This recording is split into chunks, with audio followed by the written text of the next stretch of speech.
educational system is a bit theoretical as compared to France. Generally speaking, it's difficult for people to respond to you if they don't know you. They should consider more group discussions. Okay. And French citizens like to smoke. Welcome to Make It Louder. My name is Ohinde Wakisiedu and I am your host. On today's episode, we are joined by a student, Mr. Emmanuel Gansa. He's been living in France for a while now, and we'll be talking about navigating different cultures, adjusting to life in a new nation, and we'll be looking forward to hearing his thoughts on what is it like to live in a foreign country. So, don't go anywhere. We'll be right back.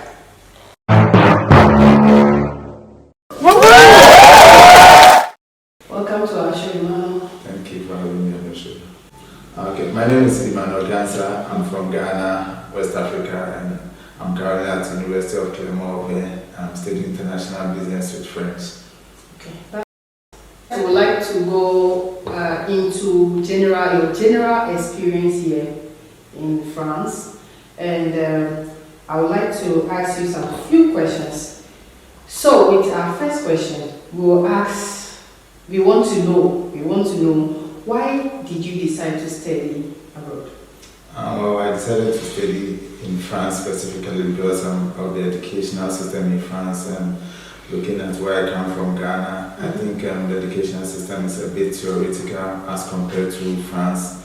So I wanted an international exposure. So I was studying an international business with French, and coupled with the French as part of the course, I think it's a good component of the course that inspired me to choose this course. Because coming from an Anglophone country where we predominantly speak English, I think this course is coupled, like there's French as part of this course, so it will help me to improve on my French language.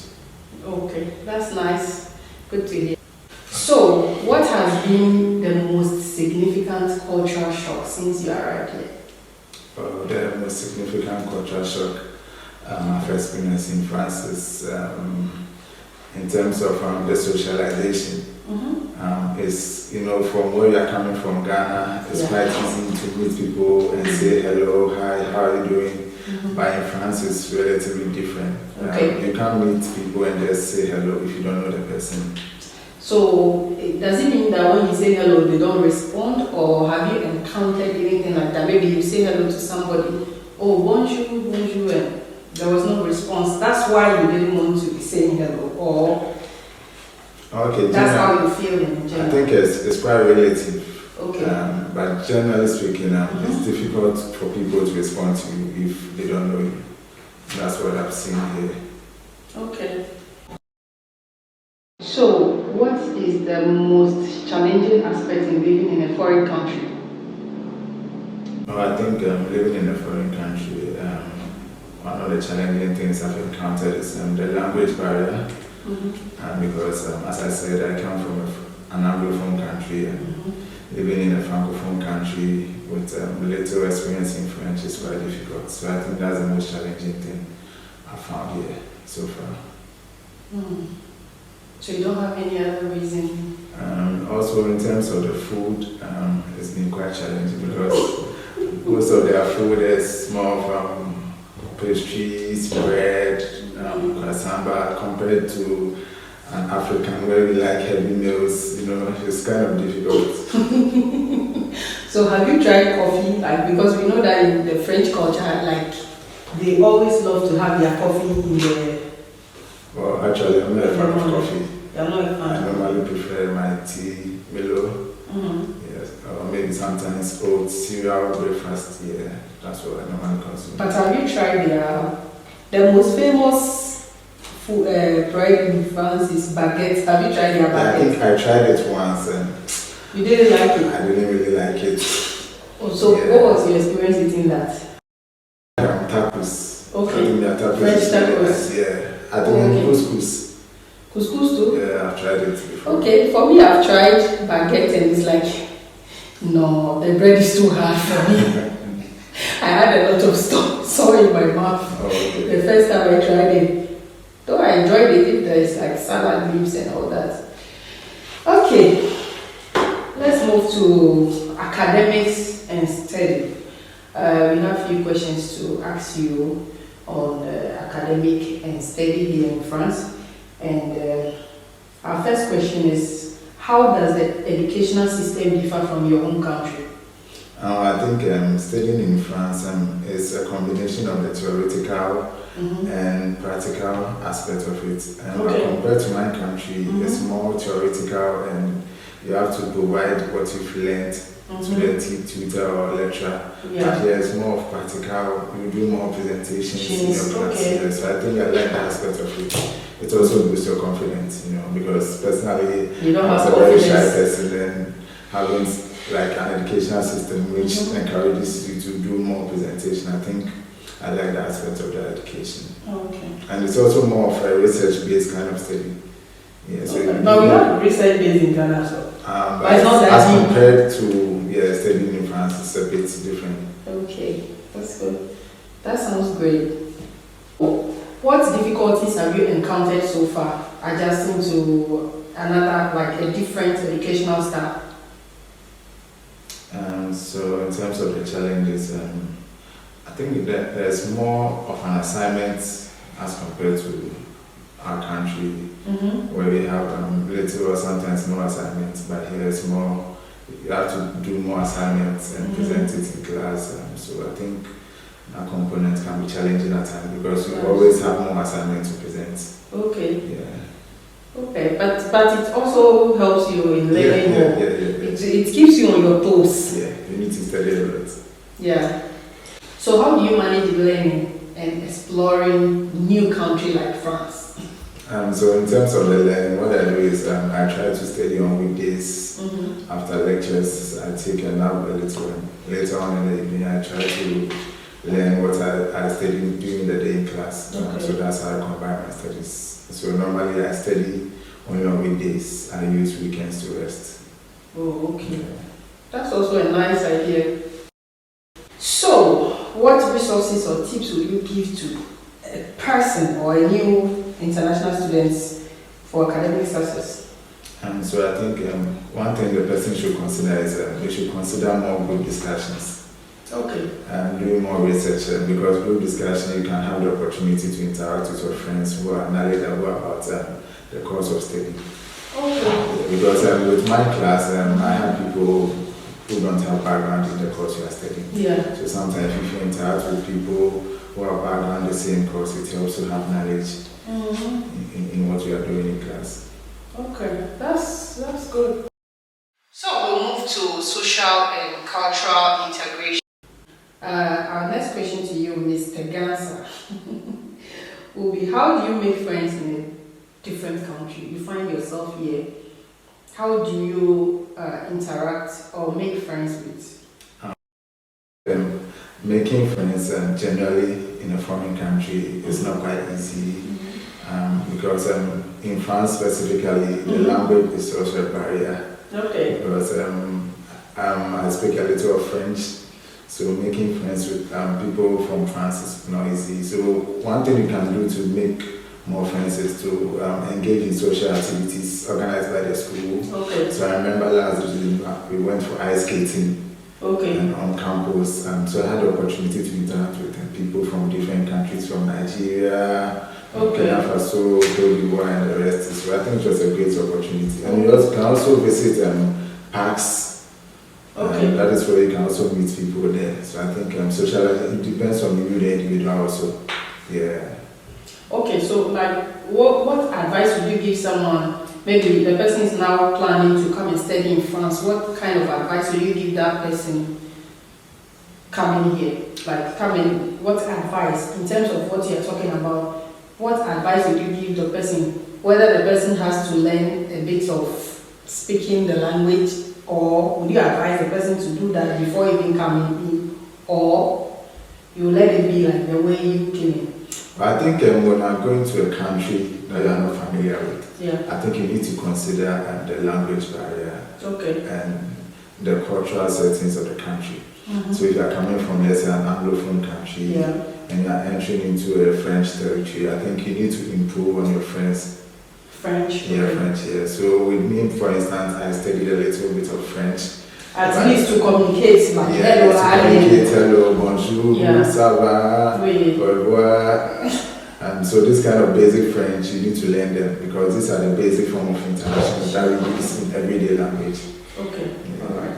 That's great. So I think that's a good advice. If you are coming to study in France, you should at least have basic French study in your home country before moving to the country, or if it's even any other European country, at least you have a little bit of knowledge about their language before you move in. Otherwise, it will be very difficult for you, because myself, I've experienced it. Ima, which cultural distinctions have you found so intriguing and surprising since you arrived here? In terms of the cultural differences, I think most French citizens like to smoke.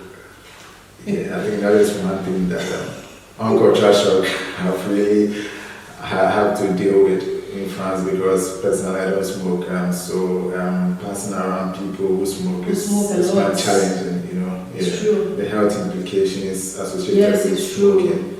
It's not easy, yeah. So yeah, it's true. Most people smoke here, and if you are a non-smoker, it's very difficult. You can even be at the bus stop and someone is smoking on you, and you are inhaling it, and it's really difficult around here. So I understand you. Yeah. Ima, how do you stay in touch with your friends and family back home? In terms of getting in touch with my family back home, it's not been easy, because of the time difference, and also, when you're in Europe, the only means of communication is through the internet. Yes. Yeah, and preferably we use WhatsApp calls to interact with our family back home. So I normally do my calls in the evenings or on weekends, because most of the weekdays I'm quite busy with class schedules and stuff. So it's not be easy calling friends back home, because sometimes they call you, you don't respond, they think it's intentional. Okay, so you also experience that one. They think that, now Ima is in France, he doesn't see us.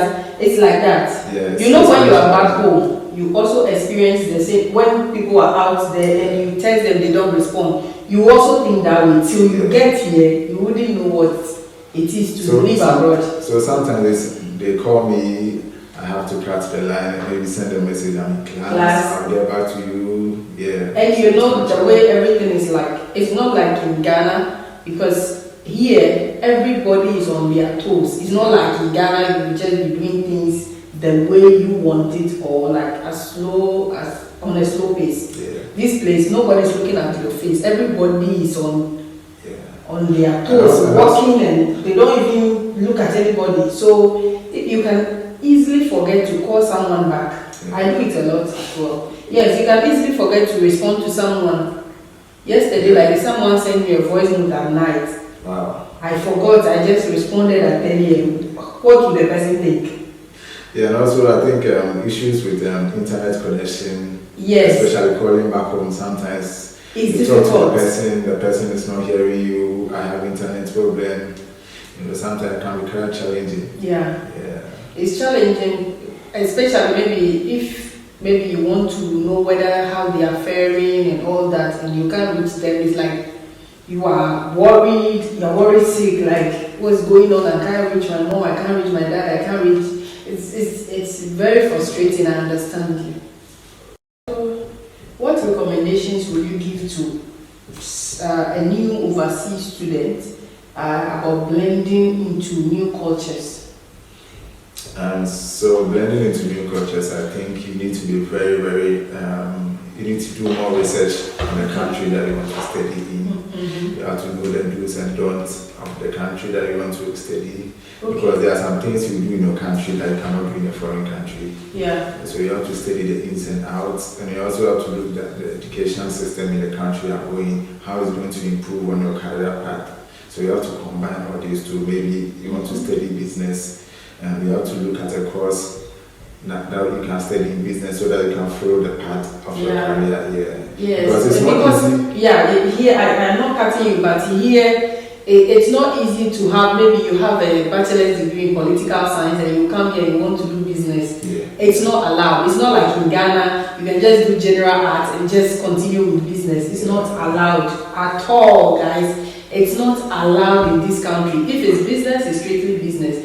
If it's political science, you continue with your political science. So if you've studied in a different course and it's not that particular, like, you should have at least a background of that before you apply for it, because if you do, they may either refuse your admission or you will not have it. Next questions will be on finance and budgeting. How do you handle your funds when studying abroad? Okay, so in terms of handling your funds, you need to be very budget conscious. And because, for instance, I plan on what to buy within the month. And I don't overspend on any luxurious thing for now, because living in a foreign country, it comes with its own challenges. You need to be integrated into the system before you can start to live a normal life. So what I do is I budget my life with the finances that I have, the money that I brought into this country. So with that, I try to use more public transportations and try to eat at places where I can have discounts on the food. So that's what I normally do. So the city you are living in now, do you find it very expensive or it's like budget friendly? Oh, I think it's budget friendly, and also depends on where you're coming from. Okay. You know, in terms of budgetary issues, it's relative. Okay. Because I have relatives in other countries, and when they mention the rent they are paying, you realize that in France it's relatively cheaper than what people are paying in other countries. So it depends on how you are looking at it from your perspective. So I think the cost of living in terms of rent, groceries is quite on the low as compared to other countries. Okay, that's nice. How would you advise somebody, like maybe someone is coming from Ghana or Africa as a whole? Do you think that they should at least have some amount of money before they move in? Because if you don't have that amount and you get in here and you don't get a job, it will be difficult. Do you think that you advise them that at least you have to budget some amount of money before moving in here for your rent, for your food, for your moving around, as in terms of mobility? So in terms of the finances, I remember, I can recall when I was applying for the school in France, I realized that you need around 7,000 euros, which is equivalent of 615 per month. So I think looking at the amount of money they were requesting, and when I came to France, I understood the reason why they were demanding that much, because I'm looking at the cost of living in France. 615 is relatively okay. So you need around 7,000 euros to be able to live a normal life in France. Because the 650 for that 1 year, please. For that 1 year. Because when you get to a foreign land, you don't really start working immediately. And especially when you are going to school, you have a cut of hours to work. You have 20 hours to work. And when you arrive in a foreign country, you need to work on your student card, you need your social security, you need some other documentations in order to get them before you start working. So if you don't have all those documentation, you can't start work. And people talk about part-time work, and it's not as easy as people say it. You need to get to the country and understand the system before you can start work. So what I would advise anyone traveling outside, especially when I'm coming to France, you need to be financially okay in terms of the block account that they demand. You should have that amount in order to live a comfortable normal life. So what is the cost of living as compared to your home country? Like the cost of living in France and your home country? I think the cost of living is relatively high compared to my country because of the exchange rates. So here is higher than your home country? My home country, because of the exchange rates. But don't you think that when you are working here and you are getting paid here, it's easier to live good life here Yeah, back home. that's one of the advantages of living and working in France, because their currency is stable than what we use in our country, the Ghana cedi. So if you are in France, if you earn an amount of money, you can live a comfortable life. But when you're in Ghana, it's not easy. It's difficult. Yeah, it's difficult, and the currency depreciation hasn't really helped. So especially when you're coming from Ghana, you need more euros. You need more Ghana cedis to get euros. So it's not easy. But in terms of the health system, the transport, it's really relatively good. And the health system, you can get free health. Healthcare, yes, in France you have free And healthcare. also in some cities, you get public transport where you will not pay anything. It's free on weekends for public transport. Yes. So I think it's really good. Yes, in Clermont-Ferrand, like that, for example, it's so free on weekend. If you want to go and do your shopping, faire les courses le samedi. So it's free to go around. If you don't want to maybe go for your shopping on weekday, you can do it on weekend so that you can have the free bus or the free tram system to move about and do your shopping. So that's a great thing. So what would you tell someone who is considering to travel abroad? Would you say it's a good idea to travel abroad or not?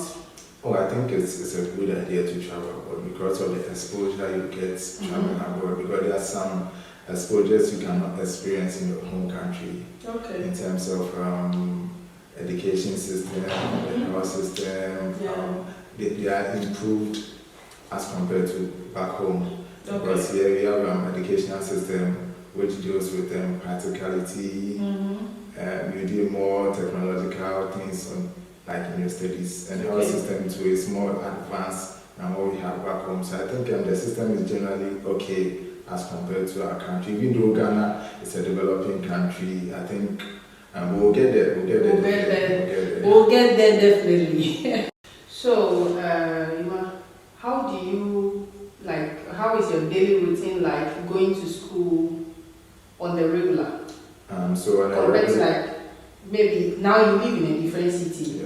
So how do you transport yourself back and forth, and how is your daily routine like? Okay, so on a normal day I wake up around 7 because most of my classes start around 9. Okay. So I normally wake up around 7. I take my bath, I do my regular stuff, I pray, I take my breakfast, and I set off. So from the distance from where I stay to my campus is around 30 minutes by train. Okay. Yeah, so I need to catch up with the train. As quick as possible. So by 8 o'clock I should be at the train station.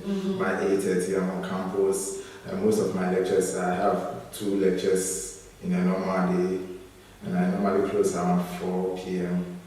And I also have to catch the train back to where I stay. I stay in Vichy. So looking at the distance, it's 30 minutes. So on a typical day by 5 p.m. I'm home. Okay. And when I come home, I relax. Okay. So how would you describe Clermont-Ferrand and Vichy? As compared, how would you describe the city? Do you love the city? What do you love about? Typically, I'm someone who loves nature. Okay. So I think I love the environment in Vichy. There's also a river down the street there. So sometimes after class, I go and sit there and to admire the nature. Clermont-Ferrand is packed. They are more crowded. Yeah, and I'm the type who don't like a crowded place. So I like a serene atmosphere where I can go and sit and relax and just think about my life. The serenity in Vichy is top notch, Yeah, I think it's great. Yeah.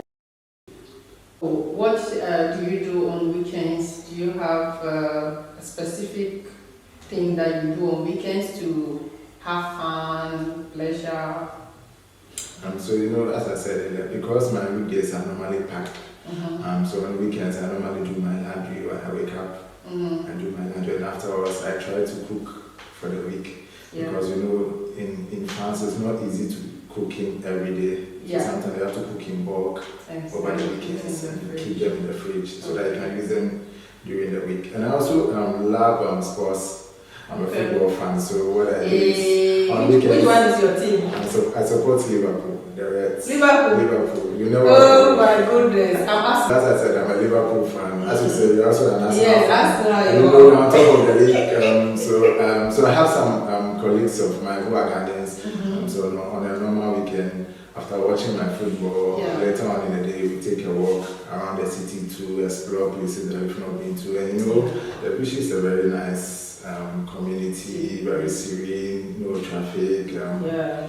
So normally on the weekends, you see people around walking with their partners. It's so beautiful. It's so nice, so beautiful, so romantic. Yeah. Even old people that are like 18, 19 will be holding their husbands, their wives, and it's just nice. It's beautiful to watch, because we don't experience such things in Ghana. You will not even see husband and wife holding, unless maybe the youngsters are a little bit back. For the older people, I think, for me, I feel that's why they live long here, because it's like collaboration. And also it's not like typical African mentality that a man has to be there, woman has to. You have to be submissive, but here you work hand in hand. You understand? That's true. Maybe I am going to work and I will come before I'll come. It will be late, and you will be home early. You can make food for us. But in Ghana, sometimes some of our men will still wait for you to come back to come and serve them food. And when it happens like that, maybe the woman is getting tired and all of that. And also, in our country, Ghana, most of our natural parks have been destroyed. So you hardly get that kind of environment to go and sit and relax. Yes. But I we think don't in preserve. France, they really value their natural parks. Where people can go and sit down. We don't preserve our natural resources at all. And I think it should be something that our leaders should look at, because we need that preservation. Because looking at the parks here, the way everything is neat, you can just go and sit down. Even closer to the train station, if your train will be a bit late, you have in Clermont, that's small space. You can even sit and chat a little bit before you move to go and pick your train. It's so nice and a good environment.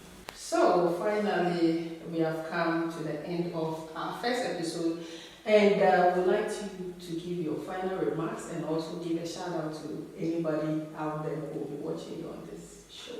Okay, and so first, I would like to thank God for how far He has brought me. And I also have to say thank you to my family back home. They've been so very supportive to me in terms of prayers. And also my family in Vichy and Clermont have been very supportive to me as well since I came. I knew no one here. And it's been a wonderful having family. My Clermont family and Vichy people who are from the same country. It's been a wonderful experience. And also what advice I'll give to my fellow Ghanaians or any African who is aspiring to come to France is you need to do your process in the right way. If you do it in the right way, you don't have any challenges with the laws in the country. So do it in the right way and everything will be successful for you. Thank you for coming, brother. Thank you for having me. Thank you all for watching, and thank you for subscribing. Thank you for liking, and thank you all for staying here with us and watching this video till the end. Watch this space for additional discussions. We have a lot of discussion coming up, and you will be blessed staying here on this platform and watching our podcast. Thank you so much for sharing our podcast, and may you be blessed this week and forever. My name is Ep.1, and I am your host.